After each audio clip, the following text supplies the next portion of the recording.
माँ बाप जब आज्ञा दे तो पुत्र को यही कहना चाहिए, पिताजी बाबूजी जो आपने कहा है वही होगा, वही होगा इस घर में। ये पुत्र का कर्तव्य है। हमारी माँ ने जब आदेश दिया तो भगवान विष्णु ने हाथ जोड़कर कहा जो आपने कहा है वही होगा। इसके बाद माँ अंतर्ध्यान हो गई, शेषनाग प्रकट हो गए, भगवान विष्णु अपने स्वरूप में आ गए, लेट गए शेषनाग पर, नाभि से उनके ब्रह्मा जी कमल में प्रकट हुए और उनके ललाट से रुद्र यानी शिव प्रकट हुए। अब तीनों को हम लोग थोड़ी देर के लिए यहीं छोड़ते हैं और कथा में थोड़ा आगे बढ़ते हैं। अच्छा, कथा में थोड़ा आगे बढ़ते हैं। जरा महाराज जी आप हमको भूलते नहीं। हमने कहा ना, भक्तों को कौन भूलता है। तो वो पंडाल रोज बढ़वाते थे, रोज बैठने की व्यवस्था करते थे, कम पड़ने लगा। तो कहने लगे महाराज पता नहीं हमारे गांव में इतनी जनसंख्या नहीं है, जितने लोग आ रहे हैं इतनी भीड़ हो रही है। तो हमने कहा कि कैसे हो रही है। तो कहे महाराज लगता अगल बगल के गांव के ट्रैक्टर पे भी लोग चढ़ के आने लगे हैं यहाँ सुनने माँ की कथा। तो ये उनकी बड़प्पन, वो कहे आपकी वाणी ऐसी है कि लोग सुनने कहाँ कहाँ से। हमने कहा ना मेरी कोई वाणी नहीं है, ये मेरी माँ की कथा ही इतनी प्यारी है कि लोग चले आ रहे हैं। तो एक दिन इतनी भीड़ हो गई कि उनकी सारी व्यवस्था कम पड़ गई, इतनी भीड़ हो गई पुरुषों की महिलाओं की। और उस दिन मैं कथा करके घर गया जहाँ मुझे ठहराया गया था। पता नहीं अचानक मेरे दिमाग में आया कि इतनी महिलाएं एक गांव में कहाँ हो सकती है। और मेरे मन में आया कि कहीं माँ ही अलग अलग स्वरूप में तो यहाँ नहीं आ रही है। और मैं वहाँ से जहाँ मुझे ठहराया गया तब मैं वहाँ से नंगे पैर दौड़ा वापस पंडाल की ओर। मुझको देख करके वो महेंद्र जी दौड़े कि क्या हो गया। उनको देख के गांव के कुछ और लोग मेरे पीछे पीछे दौड़े कि अरे महाराज जी कहाँ जा रहे हैं। और भी लोग चल पड़े मेरे साथ और करीब 20-25 देखते देखते 50-100 लोग पीछे पीछे क्या हुआ क्या हुआ। और मैं भागता हुआ उस पंडाल में जहाँ कथा हो रही थी मैं गया। और चूंकि मैं कथा समाप्त करके घर जा चुका था, लोग जा चुके थे, वहाँ कोई था नहीं, लेकिन मैं दौड़ता हुआ गया और जहाँ माताएं बैठी थीं वहाँ की मिट्टी उठाकर मैंने सर पे लगाकर कहा कि इन्हीं माताओं में से कहीं ऐसा तो नहीं कि नाना रूप धर के मेरी ये माँ भी आकर के इस बच्चे की इज्जत को बढ़ाने के लिए बैठ गई है और उसकी कथा को सुन रही है। इसलिए मैंने कहा हे मेरी मैया तू कितना करुणामयी है, तू कितनी दयालु है। एक बार जयकारा लगाइए ना, जयकारा शेरा वालिदा बोल साचे दरबार की। इस प्रकार सृष्टि की रचना के लिए तीनों देवता चिंतन करते। महादेव चले गए कैलाश, वहाँ जाकर उन्होंने ध्यान लगाना। कोई भी बड़ा काम करने से पहले साधना करनी पड़ती है महाराज। बिना साधना के कुछ नहीं होता, बिना परिश्रम के कुछ नहीं होता। इस कार्यक्रम को सफल करने के लिए सभी कमेटी के और सभी गांव वाले रात दिन एक किए होंगे तब जाके ये कार्यक्रम, इसीलिए कह रहा हूँ इसका लाभ उठाए। महादेव चले गए साधना करने कैलाश, भगवान विष्णु भी योग निद्रा में चले गए और ब्रह्मा जी कमल पर बैठ करके सोचने लगे कि मैया का आदेश है सृष्टि की रचना। अब ब्रह्मा जी सोचने लगे रचना तो मुझे करनी है, इसीलिए महादेव चले गए, क्योंकि अभी महादेव का काम ही नहीं, उनका काम है संहारक का। भगवान विष्णु पालन करेंगे, रचना मुझे करनी है। अब ब्रह्मा जी बैठ के सोच रहे हैं रचना हो तो कैसे हो। अब वो चिंतन किए जा रहे हैं रचना हो तो कैसे हो, रचना हो तो कैसे हो। उनके याद कुछ आ नहीं रहा है। और उसी समय एक घटना और घटी, ध्यान से सुनिएगा। एक तरफ ब्रह्मा जी चिंतन कर रहे हैं। देखिए एक अच्छे लोग जब इकट्ठा होते हैं महाराज, अच्छे लोग मिलकर जब मीटिंग करते हैं यानी चिंतन करते हैं। इस कार्यक्रम को करने के लिए देखिए कितने बार लोग मीटिंग करके इस चीज़ को यहाँ तक ले आए हैं। तो जब अच्छे लोग बैठेंगे तो कुछ अच्छा काम होगा। तो यहाँ ब्रह्मा जी संसार की रचना करना चाह रहे हैं, अच्छा काम करना चाह रहे हैं। लेकिन उसी समय भगवान विष्णु के निद्रा में जाने से उनके कान के मैल से 2 राक्षस पैदा हो गए। एक का नाम था मधु और एक का नाम था कैटभ। मधु और कैटभ। और इस पर एक विचार मैं आपको देना चाहता हूं कि जब आप जो है ज्यादा आलस करेंगे तो आपके शरीर से विकार, जो लोग रात दिन सोते हैं आलसी बने रहते हैं, उनसे अच्छा काम हो ही नहीं पाता है ना। हमेशा लगे रहिए महाराज, लगे रहिए। जीवन कुछ करने के लिए कुछ नाम करिए है ना। तो कहने का तात्पर्य भगवान विष्णु थोड़ा योग निद्रा में क्या चले गए, जब भगवान विष्णु थोड़ी सी योग निद्रा में, जबकि योग निद्रा में गए, तो उनके कान से दो राक्षस, और अगर हम रात दिन सोएंगे तो ये आलस रूपी राक्षस हमारा विनाश कर देगा, हमारा विनाश। इसलिए सोइए उतना ही जितना जरूरी है। हमारे देश का प्रधानमंत्री सिर्फ 5 घंटे सोता है महाराज, तभी तो एक चाय बेचने वाला आज देश का प्रधानमंत्री है महाराज। 5 घंटे केवल सोता है, बाकी के समय वो काम करता है, रात दिन वो व्यक्ति काम करता है, वरना एक चाय बेचने वाला आज देश के सबसे ऊंचे पद पर बैठा हुआ है। तो करिए तो क्या नहीं आप कर सकते। तो कहने का तात्पर्य ये है महाराज कि आपको ये समझना होगा, थोड़ा सा आपको समझना होगा कि काम करना है। जब भगवान विष्णु भी आराम कर रहे थे तो उनके मन से भी विकृति के रूप में मधु और कैटभ, जबकि भगवान में विकृति कहाँ हो सकती है, भगवान में विकृति हो ही नहीं सकती। लेकिन वो योग निद्रा में क्या गए, कान से राक्षस 2 पैदा हुए, एक का नाम था मधु और एक का नाम था कैटभ। और ये मधु कैटभ नाम का राक्षस हमारे आपके पास ही है, केवल भगवान विष्णु के पास नहीं पैदा हुए, ये हमारे आपके पास भी है। जरा ध्यान से समझिएगा। नहीं बढ़ पाते, हमने कहा क्यों नहीं बढ़ पाते, तो कहने लगे महाराज वो कहना नहीं चाहिए लेकिन ये सत्य है, संत के मुख से मैंने सुना है। वो कहते हैं वो इतना पाप कर लेते हैं, जैसे कहना, आपकी भाषा में आपको समझा रहे हैं, अगर किसी को, जबकि मैं थोड़ा अंधविश्वास नहीं मानता, लेकिन किसी को अगर भूत प्रेत पकड़ ले, उसको कहिए चलो मंदिर में, तू नहीं जाएगा, लगेगा भागने।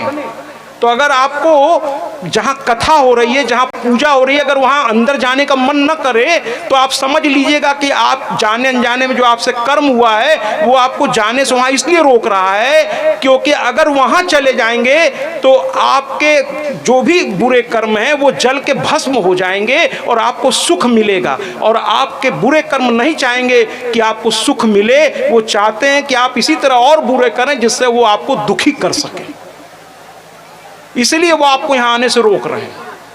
तरह तरह का आपके अंदर, कहते हैं ना, जब तपस्या करने बैठी तो लालच भेजा जाता है कि आप तपस्या करना छोड़ दीजिए, हम आपको ये दे देंगे। लेकिन जो समझदार होते कहते नहीं, मुझे भगवान तक जाना है। तो कुल मिलाकर में कैटभ पैदा हो गए।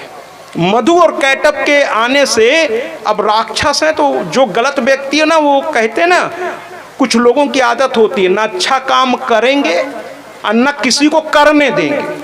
और जो सबसे ज्यादा टीका टिप्पणी करते हैं ना, वो समझ लिए जीवन में कुछ करते नहीं है, बस दूसरे के किए की बखिया उघेड़ने में पूरा जीवन बिता दिए। और जो लोग बहुत आलोचना करें उनसे कहिए ठीक है भैया ये तो गलत कर रहे हैं, आप ही कुछ अच्छा करके दिखा दो, तो फिर मैदान छोड़ के गायब। दूसरों की आलोचना करना बड़ा आसान है, अरे खुद करिए, ठीक है वो सही नहीं कर रहा, आप करके दिखा दीजिए दुनिया को, उससे भी बड़ा करके दिखाइए ना, कौन रोक रहा है आपको?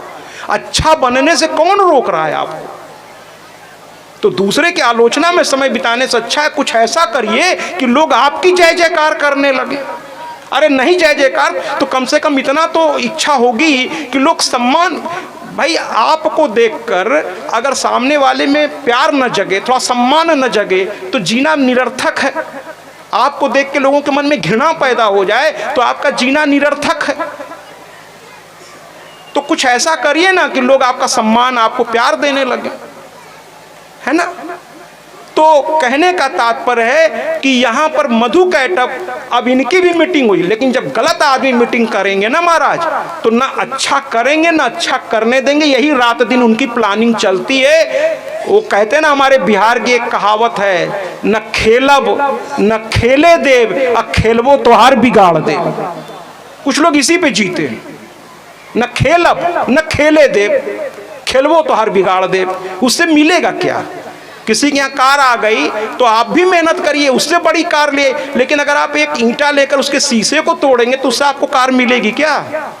उसका टायर पंचर करने से आपको कार मिलेगी क्या? ये आपका फ्रस्ट्रेशन है महाराज।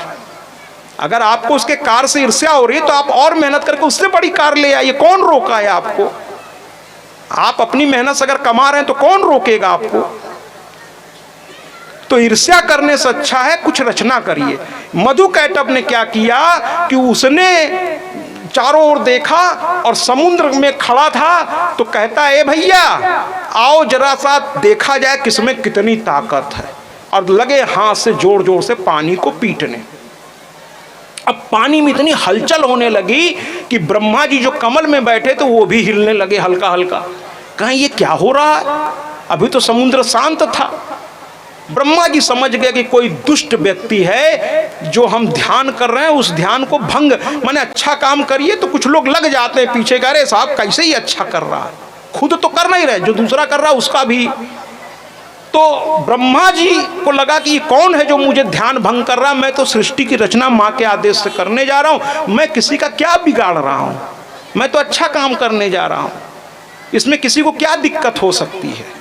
कुल मिलाकर के ब्रह्मा जी अभी देख ही रहे, तब तक ये दोनों वहाँ पहुँच गए। और वहाँ पहुँच के कहते हैं, अरे बूढ़े, देखिए दुष्ट आदमी की भाषा भी उसी तरह होती है। कहने, ए तुम उस कमल से हट जाओ, तुम बुढ़े हो गए हो, अब हम लोग उस पर बैठेंगे, हम लोग ताकतवर लोग हैं, तुम हट जाओ कमल से। अब ब्रह्मा जी कहे कि बताओ इसको ये बात कैसे कर रहे हैं। फिर ब्रह्मा जी ने कहा कि भाई इनसे मैं लड़ूंगा तो सृष्टि की रचना कैसे होगी। और कहते ना हर चीज़ का विभाग अलग होता है, जैसे अगर कानून कोई हाथ में ले तो उसके लिए पुलिस विभाग बना है, कानून को आप हाथ में मत लीजिए, उसके लिए पुलिस की मदद लीजिए, पुलिस को बुलाइए, उसका काम ही है गलत आदमी को सुधारना, है ना साहब, आप कानून हाथ में मत लीजिए। तो कुल मिलाकर के ब्रह्मा जी ने कहा कि इनके लिए कोई और, तो कहे कौन, तो कहे भगवान विष्णु, यही इनको समझा पाएंगे कि ये तरीका ठीक नहीं है, मैं तो तपस्वी हूँ, मेरा काम है साधना करना, भगवान विष्णु ही ये समझा पाएंगे। और भगवान विष्णु जो है निद्रा में थे। ब्रह्मा जी ने कहा प्रभु के पास पहुँचूँ कैसे, तो कहे उन्हीं के नाभि से मेरा प्राकट्य हुआ है। तो अपने कमल की नाल को पकड़ के वो नीचे की ओर आते चले गए और वहाँ भगवान विष्णु को देखा, वो योग निद्रा में आंखें बंद किए हुए लेटे हुए थे। और इधर से मधु कैटभ भी इनका पीछा करते हुए, अरे कहाँ भाग रहे हो, अरे दुष्ट आदमी ने जितना जान छोड़ाई उतने और पीछे पड़ जाएगा, कहाँ जा रहे हो, अरे मुझसे युद्ध करो, अरे मुझसे युद्ध करो, अरे मुझसे युद्ध करो। ब्रह्मा जी आगे आगे, ये पीछे पीछे। पहुंच गए भगवान विष्णु के पास। ब्रह्मा जी कहने लगे, अरे देव आपकी जरूरत पड़ गई है, मैं तो रचना करने बैठा हूँ माँ के आदेश से, ये देखिए दो दुष्ट आप ही के कान से पैदा हो गए, मधु और कैटभ, और ये मुझे काम नहीं करने दे रहे हैं, जरा इनको इनकी भाषा में समझा दीजिए।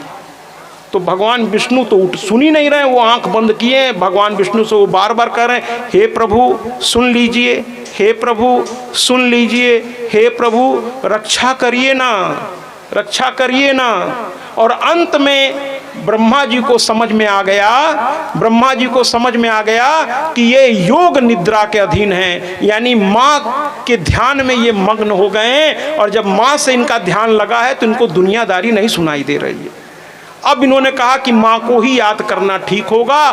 ब्रह्मा जी ने माँ को याद किया कि माँ तक बात पहुँच जाएगी, वो विष्णु भगवान से कह देंगे, विष्णु भगवान जग जाएंगे और मेरी मदद कर देंगे, क्योंकि ये माँ के ध्यान में लगे। इसलिए भगवान विष्णु ने माँ की स्तुति। और मैं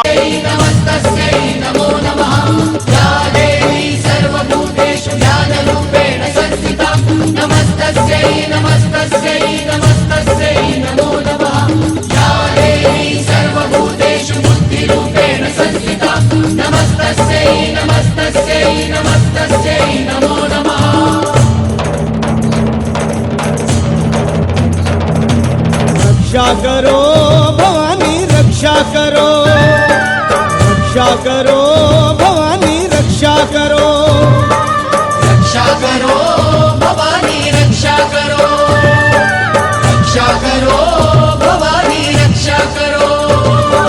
कहाँ विलंब कियो जगदम्बा, कहाँ विलंब कियो जगदम्बा, दुख अविलंब हरो माँ।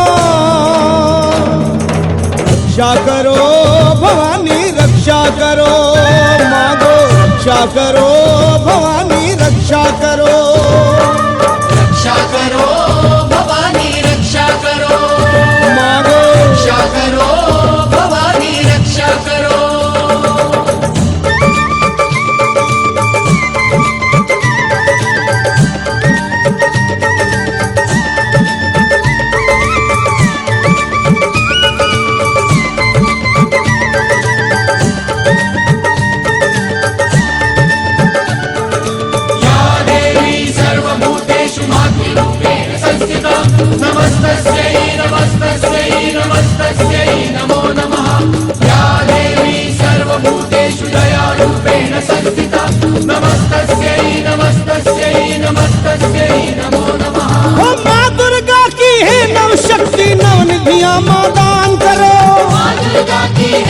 शक्ति नव निधियां मां दान करो। ओ 10 विद्याएं 10 दिशा में सदा मेरा कल्याण करो। 10 विद्याएं 10 दिशा में सदा मेरा कल्याण करो। मैं भूला चिंतन में तुम्हारा, मैं भूला चिंतन में तुम्हारा, तुम तो ध्यान धरो माँ। रक्षा करो भवानी रक्षा करो मांगो। रक्षा करो भवानी रक्षा करो। मांगो रक्षा करो भवानी रक्षा करो। रक्षा करो भवानी रक्षा करो।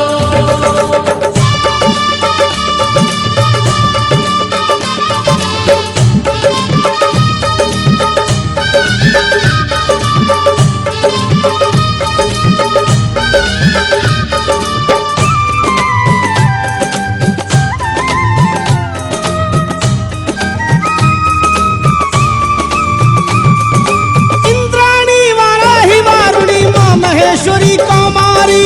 इंद्राणी वाराही वारुणी मां महेश्वरी कौमारी। शक्ति जो मृग पे सवार है सदा करो माँ रखवाली। शक्ति जो मृग पे सवार है सदा करो मां रखवाली। चारों कोण और चारों दिशा में, चारों कोण और चारों दिशा में संग मेरे विचरो माँ। रक्षा करो भवानी रक्षा करो माँ। रक्षा करो भवानी रक्षा करो। ओ माँ रक्षा करो भवानी रक्षा करो माँ। रक्षा करो भवानी रक्षा करो।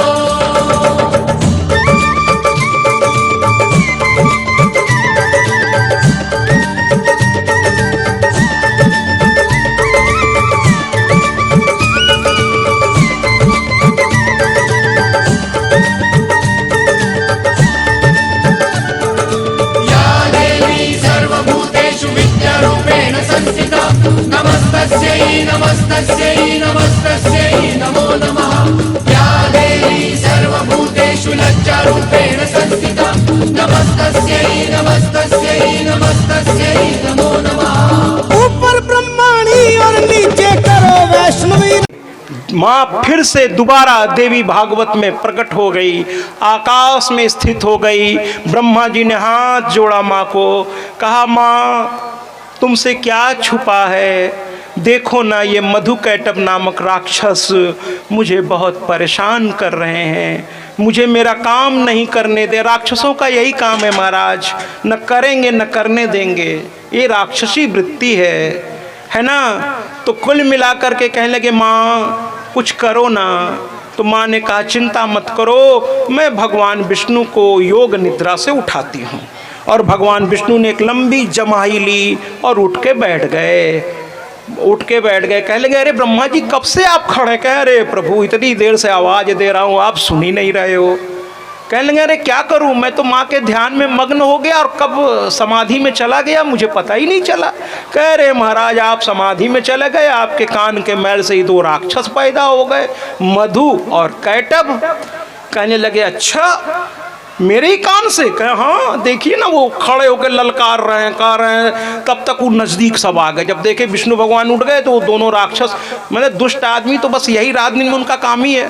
तो आगे कहते हैं अच्छा तो तुम्हारे बल पे ही कूद रहे थे बूढ़ऊ, घबराओ नहीं, पहले तुमको मारेंगे उसके बाद इनको भी मारेंगे। और अच्छा है 2 भाई हैं, एक शेषनाग पे बैठेगा एक कमल पे बैठेगा, तुम दोनों को मार के हम दोनों सब हथिया लेंगे।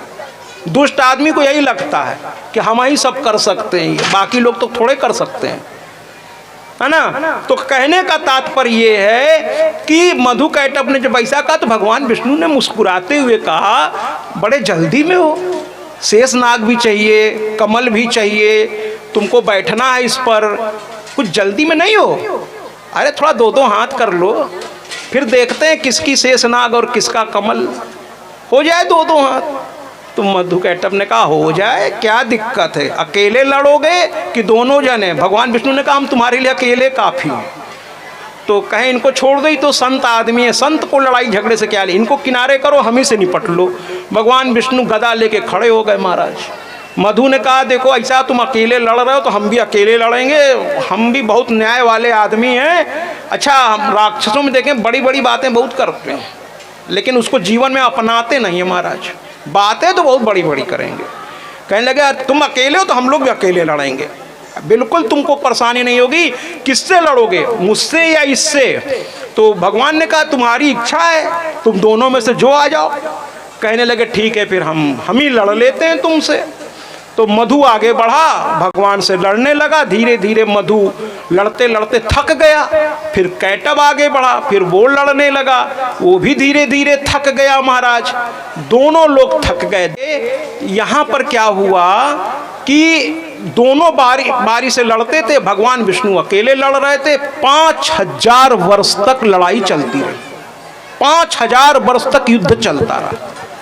अब आप सोच रहे होंगे भगवान विष्णु को ये दो लोगों को मार नहीं पा रहे और 5000 साल से लड़ रहे हैं। भैया हकीकत ये है कि मधु और कैटब को हम लोग भी नहीं मार पा रहे हैं, हम लोग भी उनसे लड़ रहे हैं और न जाने जीवन के कितने साल निकल गए। हमको खुद 60 साल हो गए, मेरी उम्र 60 साल है, आप लोगों की भी।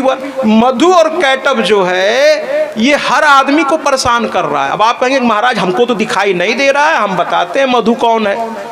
मधु का मतलब होता है राग। मधु माने राग। ये जो माया मोह है ना, ये हमारी पत्नी है, ये हमारा बच्चा है, ये हमारा घर है, ये हमारी दौलत है, ये हमारा है, ये भी हमारा हो जाए, इसी को कहते राग, है ना। मेरा ये, मेरा फलनवा, मेरा ढिकनवा। जबकि मरते ही कभी अकेले में सोचिएगा बड़ा डर लगेगा कि जब आप जन्म लिए उसके पहले भी तो कहीं होंगे आप, क्योंकि भौतिक विज्ञान कहता है, अगर साइंस आपने पढ़ी और जरूर पढ़ी होगी, कि कोई भी चीज़ नाश नहीं होती। तो आपका शरीर तो अभी पैदा हुआ इस माँ बाप के द्वारा, लेकिन इसके पहले भी तो कहीं आप होंगे। वो तो जब आप जन्म लिए तो आपके माता पिता ने एक नाम आपका रख दिया फलाने जी पहचान के लिए, और आप उस नाम से जाने जाने लगे।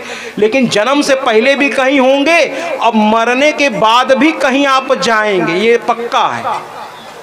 और आप अकेले आए थे महाराज और अकेले जाएंगे।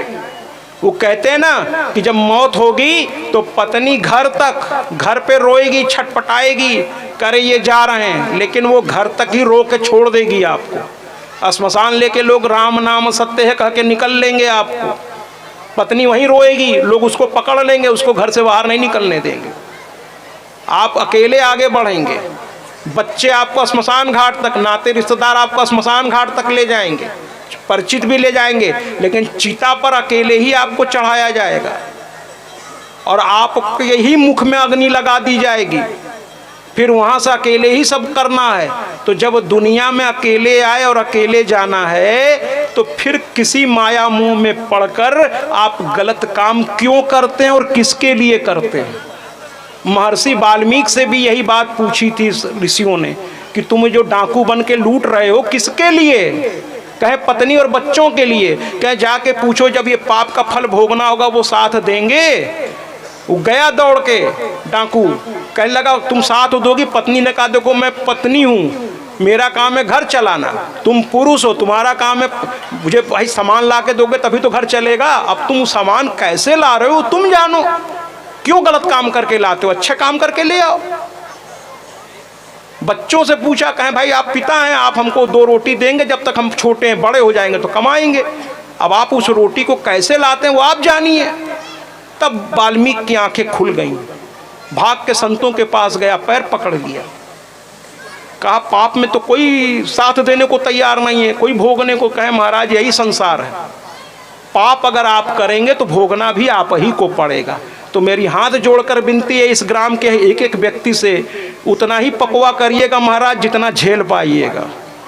झेलने से ज़्यादा कर लीजिएगा तो बहुत परेशान हो जाइएगा। तो अगर मन तो बहुत कुछ करता है करने को, कुछ चीज़ें नहीं करना चाहिए। बुरा, गांधी जी के 3 बंदर याद रखिए, बुरा मत देखो, बुरा मत कहो, बुरा मत सुनो। इतना ध्यान रखिए महाराज। कुल मिलाकर मधु माने राग और कैटब क्या है, वो तो और खतरनाक है महाराज, ईर्ष्या।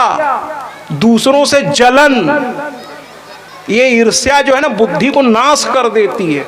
रात दिन कहते हैं ना कि भारतवर्ष नहीं पूरे संसार की हालत है, 100 में 99 दुखी हैं। 100 में हर 100 में 99 लोग दुखी हैं। और जानते हैं क्यों दुखी हैं? अपने दुख से नहीं दुखी हैं, दूसरा सुखी क्यों है इस बात से दुखी है। बड़ी मुश्किल है महाराज। जो बुद्धि आप दूसरों को चक्कर में पड़ के, अरे अपने बारे में सोचिए, अपने लिए कुछ करिए, समाज के लिए कुछ करिए, लोगों के लिए कुछ करिए, आपका कल्याण हो जाएगा महाराज। गिराने से ज्यादा लकीर को छोटा कर, किसी को आपको छोटा करना है तो उस लकीर के बगल में बड़ी लकीर खींचिए कर्म से, अपने आप वो लकीर छोटी। ईर्ष्या से कोई लाभ नहीं हो महाराज। तो कैटब माने ईर्ष्या, द्वेष, और इससे हर इंसान परेशान है। एक तो माया और एक ईर्ष्या, मधु और कैटब।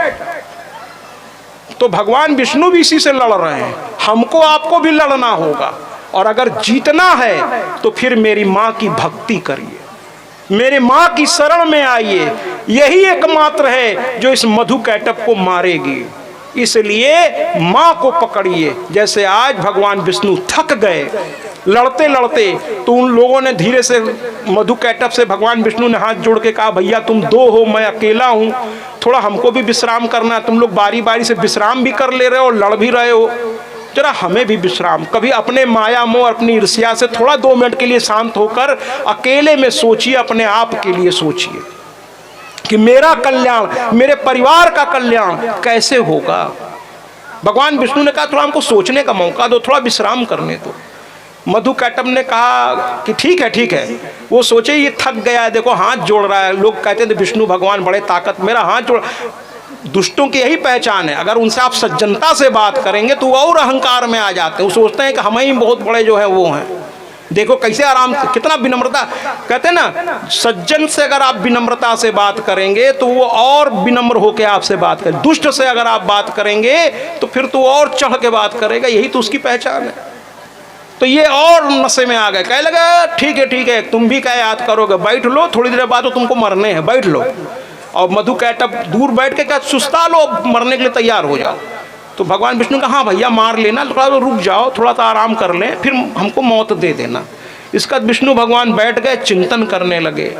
चिंतन करते करते, चिंतन करने से देखिए शास्त्र कहता है चिंता मत करो, लेकिन ये नहीं कहता कि चिंतन मत करो।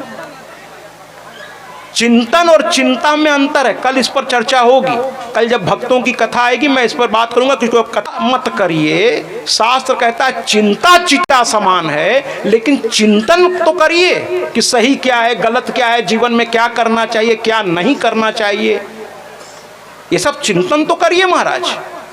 तो कुल मिलाकर के भगवान विष्णु ने चिंतन किया, और चिंतन किया तब उनको समझ में आया कि इस मधु कैटब को एक वरदान प्राप्त है। और वो वरदान प्राप्त क्या है कि ये अपनी इच्छा से मरेंगे। अब उन्होंने स्मरण किया माँ जगदम्बा को। देखिए माँ देवी देवता पर भी जब संकट आता है तो वो इनको याद करते हैं, तो हमें आपको तो इनको याद करना ही चाहिए। ये मेरी माँ को याद करिए, मेरी माँ को एक बार पकड़ के तो देखिए, ये आपके जीवन को तार देगी महाराज। बड़ी करुणामयी ये माँ, बड़ी दयालु होती है ना। तो कुल मिलाकर के मेरी मैया के चरणों में भगवान विष्णु ने हाथ जोड़ दिया, कहा हे माँ कुछ अब आप ही कर सकती हो। माँ ने कहा, माँ विष्णु भगवान के सामने भी प्रकट हो गई, ब्रह्मा जी के बुलाने पे आई, फिर विष्णु भगवान के बुलाने पे भी आ गई। माँ को तो एक आवाज दे के देखिए, लेकिन दिल से दीजिए। जिस दिन दिल से आवाज निकलेगी, माँ के दीवाने होकर के जिस दिन आप पुकारेंगे, माँ आएगी। मैं कहता हूं मेरी माँ आएगी। पुकारिए तो मीरा की तरह पुकारिए, गोपिकाओं की तरह।